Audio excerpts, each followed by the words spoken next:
Olá, eu sou Fabiano e eu vim aqui hoje falar sobre métodos pedagógicos. Mas o que são métodos pedagógicos?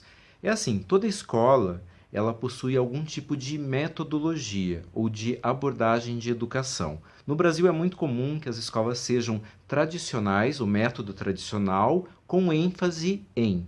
Então eu elenquei cerca de 9 tipos de métodos, que são os métodos tradicionais, os mais conhecidos dentro do mercado educacional, para a gente falar um pouquinho sobre eles. Eu vou falar em especial sobre 3 daí, tá?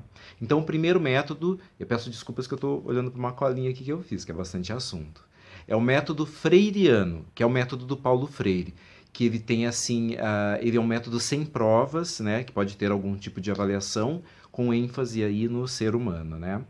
O segundo método é o tradicional. O método tradicional ele é característico porque ele tem um professor, ele tem provas e tem avaliações, né? O terceiro método que eu elenquei é o comportamentalista, que ele é um método que ele é focado num ensino à base de feedbacks constantes com relação ali o ser humano, né? Então, na verdade, é um método que ele é dirigido para as necessidades da sociedade, né? Então, ele é muito específico. Ele é pouco encontrado, assim, né? Principalmente no Brasil. Eu elenquei também o método construtivista, que é o método do Jean Piaget, que é com ênfase aí nas capacidades humanas, né? Aí tem o método pedagógico democrático. O democrático, ele teve origem na Inglaterra, numa escola chamada Summerhill, né? Que essa escola ela primava pela liberdade dos alunos. Por exemplo, tem um conto dessa história que é sobre uma aula de matemática que os alunos decidiram que eles queriam fazer uma aula baseada no girar da roda de uma bicicleta, né? Então eles construíram uma aula em cima do girar dessa roda de bicicleta, que era uma aula de matemática, né? Então é um conceito bem diferente aí e bem livre, né, com relação à metodologia pedagógica, né? Daí tem a metodologia Freinet, foi criada por Celestin Freinet, né?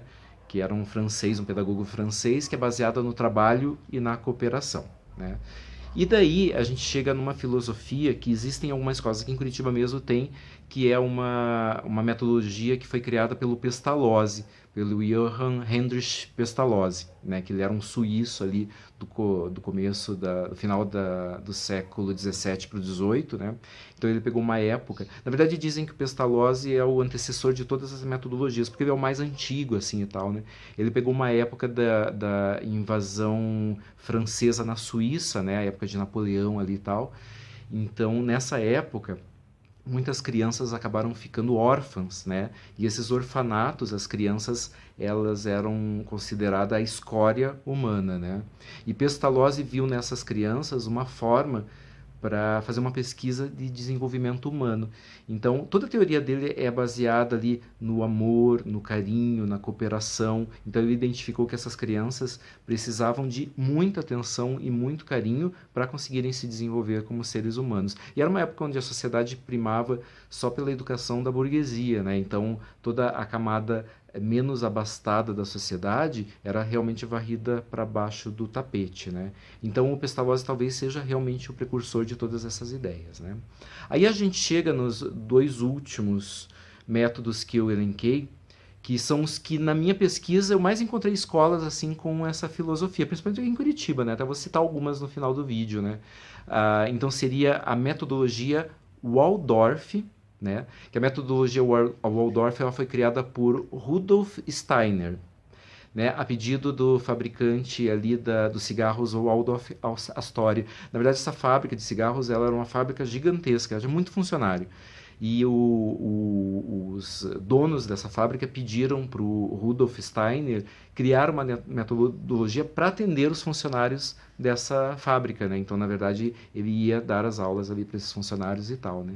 Então, na verdade, essa filosofia dele, que também é baseada aí na criatividade do ser humano e tudo mais, ela é dividida em 3 etapas. Então, são grupos de faixas etárias, né? 3 faixas etárias. Do 0 aos 7 anos, que é baseado aí na imitação e nas brincadeiras. Então, as crianças tinham aula de música básica, trabalhavam com artesanato, brincavam muito e tudo mais. E, na verdade, o grupo de 0 a 7 anos trabalhava todo junto, né? Na verdade, era uma sala de aula só com alunos de 0 a 7 anos, né? Essa é a característica do método dele. Aí tinha a faixa etária de 7 a 14 anos, né? Onde potencializa aí a imaginação do ser humano. Trabalhava também com esculturas, jogos didáticos, música, natação e muito a parte de esporte é trabalhada nessa época. E daí de 14 a 21 anos é a busca do saber, onde o pensamento autônomo ali era o que era mais evidente, né? Então as crianças já podiam aí costurar com máquinas de costura, podiam trabalhar ali com artesanato, com máquinas mesmo e tal, restauração de objetos e tal. Se vocês verem assim filmes americanos, tem muito aquela questão da aula de culinária, né? A gente vê bastante filme americano, aula de machetaria, e o laboratório de machetaria e tal, né? Então essa filosofia, escolas tradicionais com base em metodologia Waldorf é muito comum nos Estados Unidos, né? Muito comum mesmo. E a gente tem muitos artistas famosos que estudaram em escolas com essa filosofia, né? A Jennifer Aniston, a Sandra Bullock, né? Também e tal. E por último, a gente entra na metodologia pedagógica, que na verdade quando eu comecei a desenvolver esse trabalho, eu li um livro sobre Montessori, né? Eu ia fazer só um vídeo só sobre Montessori, mas acabei pesquisando as outras e o assunto ele é muito amplo, né? Então, assim, do que eu pesquisei, a metodologia da Maria Montessori é a que é mais difundida e é a que é mais absorvida pelas escolas, que foi o maior número de escolas que eu consegui identificar aí que tem ênfase nessa metodologia, né? Então, a Maria Montessori ela era uma italiana ali da década do século XVIII para XIX, né? Ela é uma mulher avante do seu tempo, né? Porque ela pegou uma época onde a mulher não podia estudar, tudo era complicado para a mulher não entrava na faculdade, a mulher não fazia curso, né? E com a força de vontade ela foi entrando e foi ocupando o seu espaço, né? E é assim, ela define a educação em 3 estágios, né? Onde a criança ela aprende por repetição, aonde ela passa para um segundo estágio que é da autodisciplina, que consequentemente leva ela ao poder de obedecer. Então, 3 estágios, né?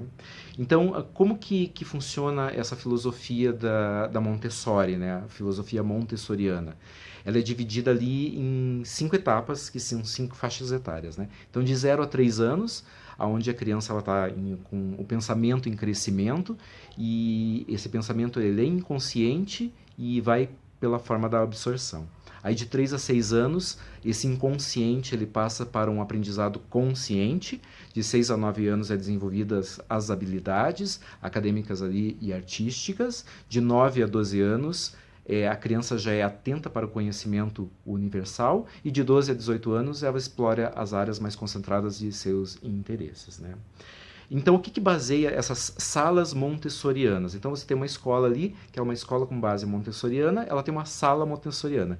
A sala ela é dividida em 2 partes, né?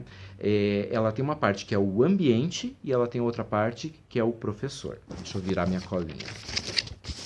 Então, é assim, componentes básicos do ambiente. O que torna uma sala montessoriana? Então, primeiro, a sala montessoriana ela tem um conceito de liberdade. Quem que decide o que vai ser feito? São os alunos. O professor, ele apenas acompanha, ele é um orientador semi-participativo, né? Então ele fica só observando as crianças, e as crianças, não é questão a criança faz o que quer, não é isso, mas a filosofia é que a criança deve fazer o que ela quiser, mas de forma controlada. Quer dizer, é um controle que a criança não sente que está sendo controlada, né? O segundo componente dessa sala é a estrutura e ordem, né? Então essas salas, por exemplo, elas têm que ter prateleiras com os materiais guardados na altura do alcance das crianças, né? Tudo muito organizado. Brinquedos no lugar de brinquedos, caixinhas no lugar de caixinhas, roupas no lugar de roupas, né? Essa organização ela tem um fundamento mental para a criança. A criança precisa do local organizado e tudo de fácil acesso. O terceiro componente é realidade e natureza. Natureza é assim, as salas montessorianas geralmente têm plantas, não é incomum você encontrar animais em ambientes montessorianos, porque a criança tem que ter contato com natureza, com terra, com barro, fatores sensoriais, né?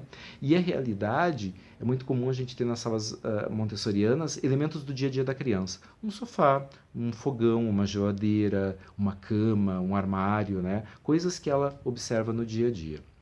Né? Aí nós temos outro componente das salas montessorianas, que é beleza e atmosfera. As salas montessorianas, elas não possuem poluição visual. Elas são muito coloridas, né, com cores, aí eles usam a cromaterapia aí, com cores que estimulam aí o aprender. As salas são alegres, né, possuem um clima de felicidade, um clima de amor, um clima de receptividade, né? Então o ambiente tem que ser bonito para a criança, tem que ter uma atmosfera agradável. Aí nós temos a questão dos materiais montessorianos.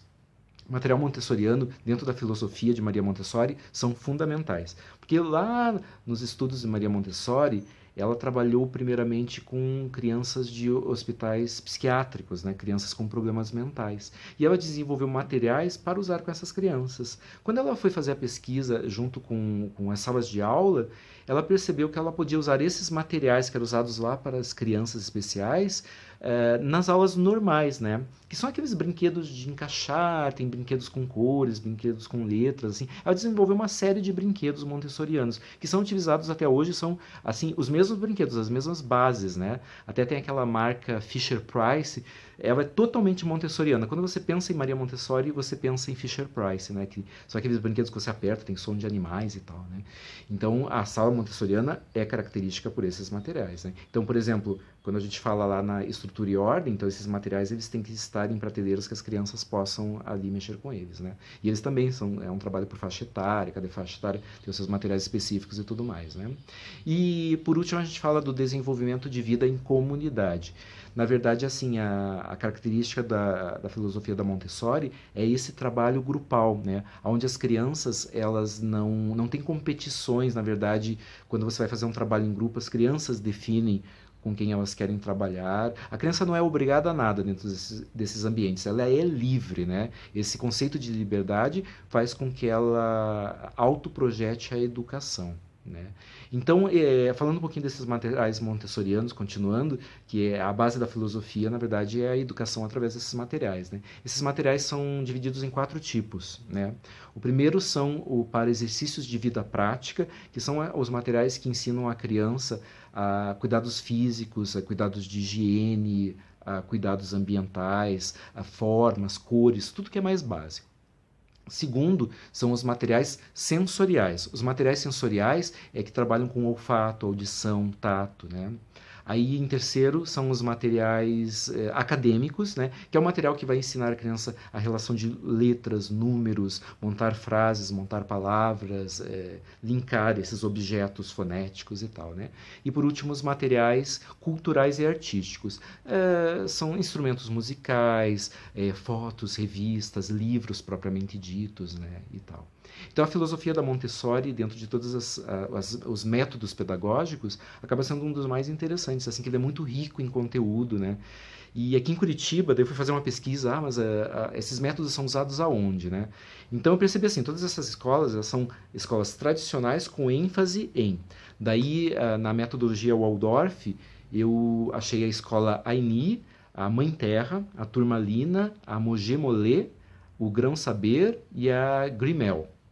Mas da Montessori, eu fiquei surpreso que as escolas principais, as maiores escolas de Curitiba, elas são montessorianas. Eu não sabia disso. Que é o Colégio Sion, o Colégio Marista, o Colégio Curitibano, o Colégio Bagose, o Colégio Aldeia Betânia e o Adventista. O Bagose, se eu não me engano, ele também é Pestalozzi. Eu acho que ele é montessoriano Pestalozzi, assim, tal. Então é um assunto bem bacana para ser pensado, ser revisado. Quem trabalha com pedagogia, quem trabalha com educação, é quase que obrigatório ter um conhecimento sobre essas metodologias pedagógicas a fundo, né? Mesmo porque uma parte do nosso trabalho, principalmente imagine se você vai trabalhar aí com a filosofia montessoriana, você tem que conhecer a fundo os materiais montessorianos, a filosofia dela, qual que é a base do trabalho e tudo mais. O assunto é bem interessante, ó, para a gente pensar aí bastante.